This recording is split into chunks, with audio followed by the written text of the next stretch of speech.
ఓం నమ శివాయ. శ్రీ మాత్రే నమః. ఓం శ్రీ సాయిరాం. అందరికీ నమస్కారం అండి. రేపు మంగళవారం రోజున పసుపు నీళ్ళతో ఇలా చేస్తే చాలండి. 24 గంటల్లో మీ కష్టాలు బాధలన్నీ కూడా పోతాయి, అప్పులు కూడా తీరుతాయి, అద్భుతమైన ఫలితాలు వస్తాయన్నమాట. పసుపు నీళ్ళ గురించి మనందరికీ తెలుసు కదా. పసుపు చాలా చాలా శక్తివంతమైనది. అలాగే కాకుండా పసుపుతో చేసుకునే పరిహారం కూడా మనకు చాలా చక్కగా ఫలిస్తాయని పురాణాల గ్రంథాలు చెప్పబడుతుంది. కాబట్టి పసుపు నీళ్ళ పరిహారం చేయండి.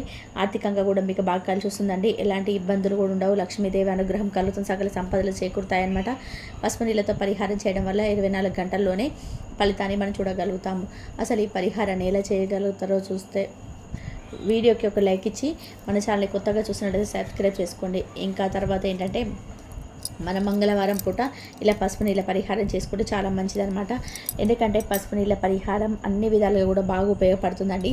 పసుపు మన ఇంట్లోనే ఉంటుంది కాబట్టి తీసేసుకొని ఈజీగా పరిహారం చేసుకోవచ్చు.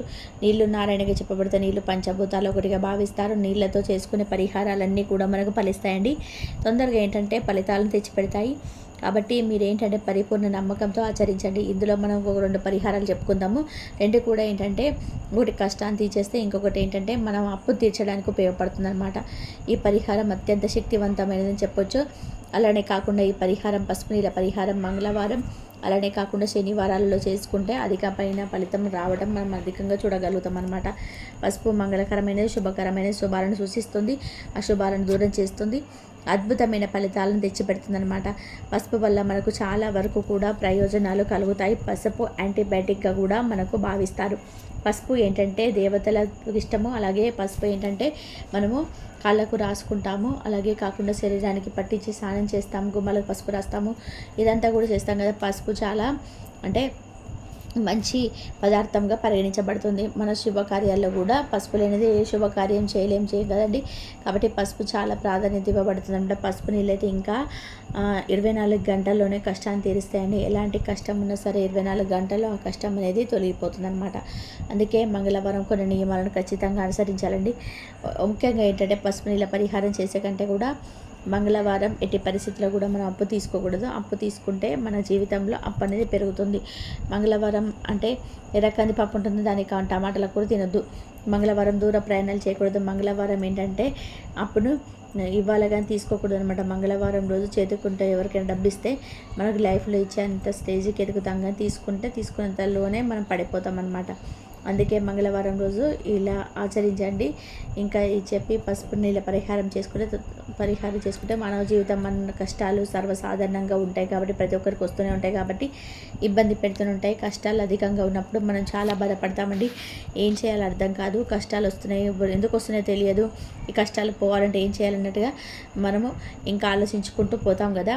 అలాంటి కష్టాలు పోవాలంటే మంగళవారం రోజున సమయం సందర్భం అంటూ ఏం లేదు. వంటి స్నానం చేసుకొని పరిహారం చేసుకోండి.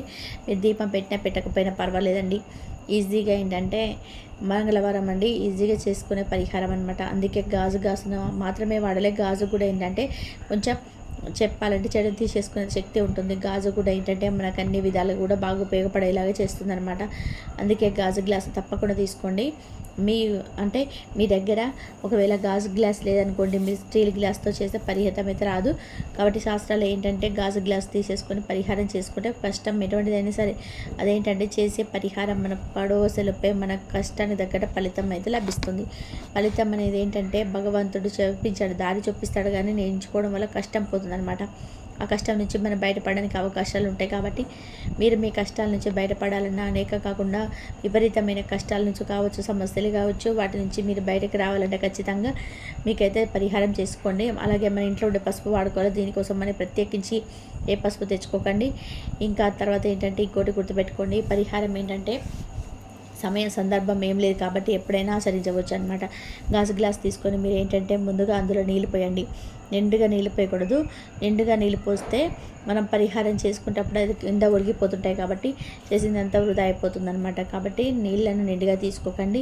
ఏదైనా కష్టం ఉంటే అది పోవాలి, ఆ కష్టం పోవాలని చెప్పేసి మనకు అలాగే పట్టి పీడిస్తుంది అని చెప్పి ఆ కష్టమే మమ్మల్ని ఇబ్బంది పెడుతుంది అన్నట్టుగా బాధపడతారు. కొంతమంది ఏంటంటే ధనానికి సంబంధించిన కష్టాలు వస్తాయి. కొంతమందికి ఏంటంటే ఆర్థిక పరిస్థితులు సరిగ్గా లేక వాడి ద్వారా కష్టాలు వస్తాయి. నష్టాలను కష్టాలను ఎదుర్కొంటుంటారు కదా, అలాంటి వాటి నుంచి బయటపడాలంటే రేపు మంగళవారం పూట ఈ పరిహారం చాలా చక్కగా ఉపయోగపడుతుంది. అందుకే గాజు గ్లాస్ తీసుకొని అందులో కొంచెం నీళ్లు తీసుకొని పసుపు పోయండి. ముందుగా అర స్పూన్ అంత పసుపు పోయండి. ఆ పసుపు ఏంటంటే నీళ్ళు పసుపుగా ఉండాలండి. అలా పోసిన తర్వాత అందులో ఒక స్పూన్ ఆవాలు, ఒక 2 స్పూన్ ఏంటంటే ఇలా కల్లుప్పు పోసేయండి. ఆ తర్వాత చిటికెడు కుంకుమ వేయండి. వేసిన తర్వాత చేతిలో పట్టుకొని మీకు ఏ కష్టం వస్తుంది, ఏ కష్టం ద్వారా మీరు సఫర్ అవుతున్నారో ఆ కష్టం ద్వారా మీరు నీళ్ళకి చెప్పండి. ఇలా ఇసుకంతం లాక్కుంటాయి. పసుపు కూడా చాలా శక్తివంతమైంది కాబట్టి తొందరగా ఏంటంటే చెడుని తీసేసుకుంటుంది. చెడు అనేది మన దగ్గర రాకుండా చేస్తుంది.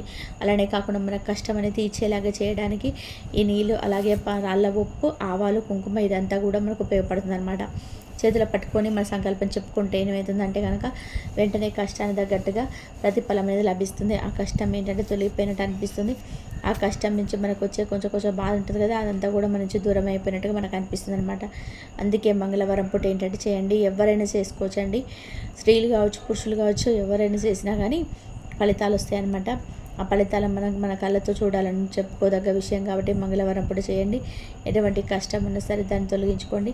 ఇటు పిల్లల పరంగా కావచ్చు, భర్త పరంగా కావచ్చు, ఇంట్లో సమస్యల పరంగా కావచ్చు, అనారోగ్య సమస్యల పరంగా ఏంటంటే పసుపు నీళ్ళ పరిహారం అనేది చాలా చాలా శ్రేయస్కరం అండి. ఇంట్లో పసుపు నీళ్ళు చల్లినప్పుడు కూడా ప్రతికూల శక్తులు ఏర్పడతాయి. నెగిటివిటీ అంతా కూడా దూరం అయిపోతుంది అనమాట. అంతటి శక్తి పసుపుకు మాత్రమే ఉంటుంది కాబట్టి పసుపు నీళ్ళతో ఈ విధంగా పరిహారాలు కూడా మనం చక్కగా పనిచేస్తాయండి. ఇలా చాలా వరకు కూడా మీ కష్టాలను, బాధలను తొలగించుకోవడానికి పరిహారం అనుకూలిస్తాయి కాబట్టి చేసేసి, ఇంకేంటంటే కనుక నీళ్ళని చేతిలో పట్టుకుంటారు కదా, సంకల్పం చెప్పుకున్న తర్వాత వాటి తీసుకెళ్ళి తొక్కని ప్రదేశంలో పెరిగండి. అదే తొక్కిలా పోయకండి. ఎవరు తొక్కని ప్రదేశంలో పోసేసి ఆ గ్లాసుని కడిగేసి ఇంట్లోకి తెచ్చిపెట్టుకోండి. గమ్మునైపోండి. ఇలా చేసుకున్నట్టు ఎవరికి చెప్పకండి. ఇలా చేస్తున్నట్టు కూడా ఎవరికి చెప్పకండి. మీ అంతలో మీరు దాచుకొని చేసుకోండి. మంచి రిజల్ట్ చూస్తారు. కష్టం ఎలాంటిదైనా సరే ఇంకా కరిగిపోతుంది అనమాట. కష్టం అనేది మీ దగ్గరికి రానివ్వకుండా అడ్డుకునే శక్తి పసుపుకుంటుందన్నమాట. పసుపు ఎప్పుడు కూడా శుభాలను సూచిస్తుంది, అశుభాలను దూరం చేస్తుంది. పసుపు చాలా పవిత్రమైనది. పసుపు వల్ల మనకు చాలా లాభాలు కలుగుతాయి. పసుపు ద్వారా ఏంటంటే మన కష్టం అనేది తీరిపోతుంది. పసుపుతో పరిహారం చేసుకుంటే తప్పకుండా మేలు చేరుకుంటుందని మనకు పరిహార శాస్త్రంలో చెప్పబడుతుంది అనమాట. పసుపు వల్ల ఏంటంటే చాలా ప్రయోజనాలు ఉన్నాయి కాబట్టి పసుపు పరిహారం మంగళవారం పూట ఆచరించడం చాలా మంచి శుభ ఫలితాలను కూడా తెచ్చిపెడుతుందని చెప్పుకోవచ్చు. అందుకే ఎవరికి చెప్పకుండా మంగళవారం పూట కూడా ఈ పసుపు పరిహారం చేసుకొని ఫలితం పొందండి. మీకున్న ఇబ్బంది అంతా కూడా తీసేసుకోండి. ఎలాంటి ఇబ్బంది అయినా సరే చిట్కా వేసేంత లోపే వెళ్ళిపోతుంది అనమాట. 24 గంటల్లో మీకు ఫలితం అనేది లభిస్తుంది. కష్టం మీ నుంచి దూరం అయిపోతుంది. ఎలాంటి కష్టం అయినా సరే ఈ కష్టం అని కాకుండా ఏ కష్టమైనా సరే అన్నీ పోతాయి. ఇంకొక పరిహారం ఏంటంటే అప్పులు తీసుకునే పరిహారం. ఆ పరిహారం బయటపడడం కోసం ఇలా చేసుకోండి. మీరు అప్పు చేయకుండా ఉండడానికి ఈ పరిహారం చేసుకోండి. సంపాదించి సరిపోకనో లేకపోతే అవసరం లేదంటే అప్పు చేస్తుంటాం కదా, చేసేటప్పుడు చాలా ఆనందంగా అప్పు చేస్తాం. తీర్చుకుందాంలే, ఇది అందు కదా, ఇది అమ్మేద్దాం, అదే మమ్మీ ఏంటంటే మనకు చేసేటప్పుడు అప్పు బాగానే చేస్తాము. చేసిన తర్వాత తీర్చుకోవడానికి ఎంతో ఇబ్బంది పడిపోతూ ఉంటాము, ఎంతో బాధపడిపోతుంటాం కదా, అంత కష్టం అనేది వస్తుందన్నమాట. ఏది అమ్మినా కానీ అప్పు తీరది, వడ్డీల మీద వడ్డీ పెరిగి చాలా ఇబ్బంది కలుగుతుంటుంది కదా. అలాంటి వాళ్ళు మంగళవారం పూట ఇప్పుడు చెప్పే పరిహారం చేసుకుంటే ఖచ్చితంగా అప్పు అనేది తొలగిపోతుందండి. మన నియమాలను ఆచరించాలండి. మనం చెప్పాం కదా, ఇంట్లో ఎర్ర టమాటాల కూర ఏమవుతుందంటే అప్పు పెరుగుతుంది. అలాగే ఎర్ర కందిపప్పు వండుకోవడం వల్ల మంగళవారం అప్పు పెరుగుతుంది కానీ ఎప్పుడు తగ్గదండి. ఈ మాట బండ గుర్తు పెట్టుకోండి. అప్పు ఉండే వాళ్ళు ఎర్రటి వస్త్రాలు ధరించకూడదు, దూర ప్రయాణాలు చేయకూడదు. అంటే ప్రయాణాలంటే మనకి ఇక తప్పదు అనుకున్నప్పుడు చేస్తే కాకపోతే తప్పదండి. ప్రయాణాలు అయితే చేయకండి. ఎవరి చేతి నుండి కూడా అప్పు తీసుకోకండి. కొంతమంది ఏంటంటే వీటి ద్వారా ఏం జరుగుతుందని చెప్పి అప్పు తీసుకుంటారు, అలా తీసుకోకండి. ఇంకా అనంతరం వచ్చేసి మీరేంటంటే ముఖ్యంగా పరిహారం కోసం ఎర్రపప్పు వాడుకోవచ్చు కానీ ఎర్రపప్పును మాత్రం వండకూడదు, తినకూడదు.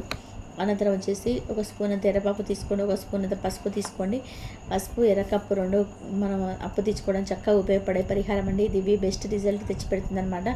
ఇది చాలామంది కూడా చేసేసి ఫలితాలు పొందిన పరిహారమే. కానీ ఇదేంటంటే మనం చెప్పాలంటే నమ్మకంతో చేయాలండి. నమ్మకంతో చేస్తే ఒక వారం చేస్తే ఎంతో కొంత ఫలితం వచ్చిందనుకోండి, రెండో వారం చేయండి. మంగళవారం చేసుకునే పరిహారం అనమాట. మంగళవారం పూట ఏంటంటే ఈ విధంగా ఈ పరిహారం చేసుకొని మీకున్న అప్పంతా తొలగించుకోండి. అందరిలాగే ఏంటంటే ఒక స్టేజ్కి ఎదగండి. అలాగే మీ పరిహారం చేసుకోవడం వల్ల ఒక వస్తువు ఉందనుకోండి, అది అమ్ముడుపోవడం కానీ ఆ వాహనం వల్ల మనకు ఏదో ఒక రూపంలో మన దగ్గరికి డబ్బును ఆకర్షించడం కానీ జరుగుతుందండి. దైవ అనుగ్రహం కలగడం కానీ ఇదంతా జరుగుతాయి అన్నమాట. ఇంకా అలానే ఇంకోటి ఏంటంటే, మనకు ఎవరైనా సరే డబ్బు ఇవ్వాలి, ఎగ్గొడుతున్నారు, ఇవ్వట్లేదు, చాలా ఇబ్బంది పెడుతున్నారు, డబ్బు అసలు రావట్లేదు అని చెప్పి బాధపడతాం కదా. రావాల్సిన డబ్బు రావట్లేదు, అప్పు తీరటం లేదు, అసలు డబ్బు దొరకటం లేదు, ఏం చేయాలని చెప్పి అర్థం కాని సిచ్యువేషన్లో ఉండిపోతాం కదండి. కొన్నిసార్లు అలాంటప్పుడు ఏంటంటే ఈ పరిహారం అనేది మీకు చక్కగా పనిచేస్తుంది అనమాట. అందుకే ఒక స్పూన్ అంత ఎర్రపప్పు తీసుకోండి. ఎర్రపప్పు ఏంటంటే మనకు ముఖ్యంగా అప్పు తీర్చడానికి, కొన్ని పరిహారాల నుంచి బయటపడడానికి ఉపయోగపడుతుంది అనమాట. ఇలా ఎర్రపప్పు తీసుకొని ఒక స్పూను పసుపు తీసుకుంటాం కదా. పసుపు గురించి మనం ఇందాక చెప్పుకున్నాం కదండి. ఎర్రపప్పు ఏంటంటే గ్రహాల అంకితం చేయబడుతుంది, గ్రహస్థితిని మెరుగుపరుస్తుంది, గ్రహాల మార్పును చేర్పులు చేయడానికి ఎర్రపప్పు అనేది ఉపయోగపడుతుంది. ఎర్రపప్పు వల్ల మనకు చాలా ప్రయోజనాలు ఉన్నాయి, లాభాలు కూడా కలుగుతాయని చెప్పొచ్చు. దేనికోసమైతే ఎర్రపప్పు తీసుకొని పరిహారం చేసుకుంటామో దానికోసమైతే ఈ పప్పు అనేది ఏంటంటే మనకు ఫలితాలను ఇస్తుంది అనమాట. అందుకే మీరు ఒక ఆకు తీసుకోండి. ఆ ఆకునైనా తీసుకోవచ్చు, రావి ఆకు, మర్రి ఆకుతో, తమిళపాకు, ఏవి దొరికితే ఆకు తీసుకొని దానిపైన ఒక స్పూన్ మీరు ఎర్రపప్పు, ఒక పసుపు పోసేసి చక్కగా సంకల్పం చెప్పుకోండి. మీ అప్పు తీరాలి, అప్పుల నుంచి బయటపడాలని, అప్పు ఇచ్చి స్టేజ్కి ఎదగాలని, రావాల్సిన డబ్బు రావాలని, అప్పు అనేది మీ జీవితంలో ఉండకుండా అప్పు మొత్తం తీరిపోయి సుఖ సంతోషాలతో ఉండాలని సంకల్పం చెప్పుకొని మీరు ఆకుబీర పెట్టుకుంటారు కదా, ఆ సేపు పూజ గదిలో పెట్టుకొని అలా పెట్టేసిన తర్వాత ఒక అర్ధగంట వదిలేయండి. అర్ధగంట వదిలేసిన తర్వాత మర్రి చెట్టు దగ్గర కానీ, లేదంటే రావి చెట్టు దగ్గర కానీ పెట్టేసి రండి. ఆ పప్పునంతా కూడా కింద పోయకండి, కింద పోయకుండా తీసుకొని వెళ్ళండి. వెళ్ళపోసి అక్కడ పెట్టి వెనక్కి తిరిగి చూడకుండా వచ్చేసేయండి. ఖచ్చితంగా మీకైతే మార్పు ఉంటుందండి. మనకు మర్రి చెట్టు గుడలు సాక్షాత్ పరమేశ్వరుడే నివసిస్తాడు. అలాగే కాకుండా రావి చెట్టు శ్రీ విష్ణు శివుడు ఉంటాడు. కాబట్టి దేవతా వృక్షాలకు సంబంధించిన వృక్షాల దగ్గర మనం పెట్టాం కాబట్టి దైవానుగ్రహం కలుగుతుంది, మంచి జరుగుతుంది, అప్పులు తీరుతాయి. అలాగే ఏదో ఒక రూపంలో భగవంతుడు మనకు అప్పు తీరుస్తాడు, అన్ని విధాలుగా కూడా బాగా కలిసి వచ్చేలాగా చేస్తాడు. కాబట్టి పరిహారం అనేది ఆచరించండి. అలా పెట్టి తర్వాత గట్టిగా సంకల్పం చెప్పుకోండి, మీ సుడి తీరుతుంది. ఖచ్చితంగా అప్పు ఏదో ఒక రూపంలో ధనం వచ్చి మీ అప్పు తీరుతుంది. మీకేం